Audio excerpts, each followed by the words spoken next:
Hello students, इस video में wire को खींचने में कितना वर्क डन होता है उसका एक्सप्रेशन फाइंड आउट करते हैं।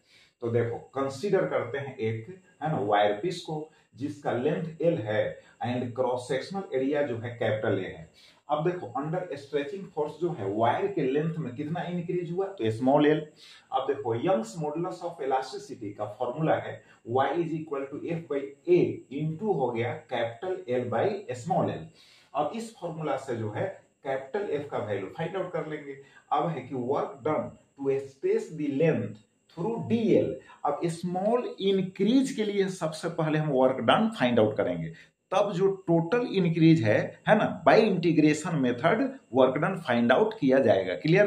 तो work done to stress the length through DL against restoring force, तो dw इज इक्वल टू होगा F इंटू डीएल। ऐसे work done is equal to होता है फोर्स इंटू डिस्प्लेसमेंट। तो यहां पर dw इज इक्वल टू हो जाएगा, फोर्स का वैल्यू यहां पुट कर देंगे, तो y a small l upon capital L into होगा dl।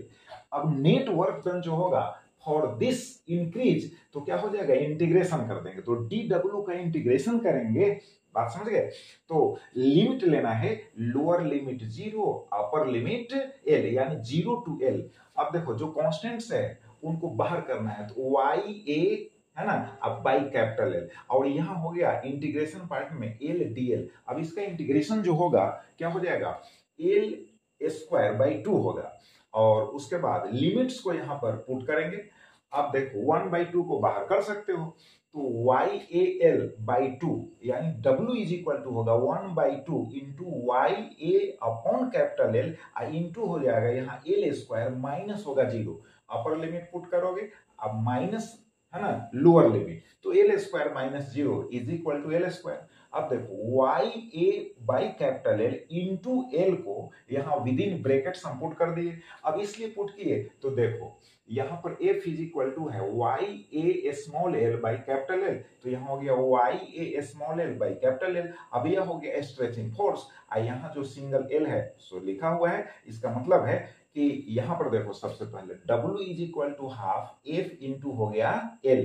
F क्या है, स्ट्रेचिंग फोर्स है, स्मॉल एल क्या है, लेंथ में जो इंक्रीज हुआ है उसका वैल्यू है, तो work done is equal to हो गया half stretching force into increase in length.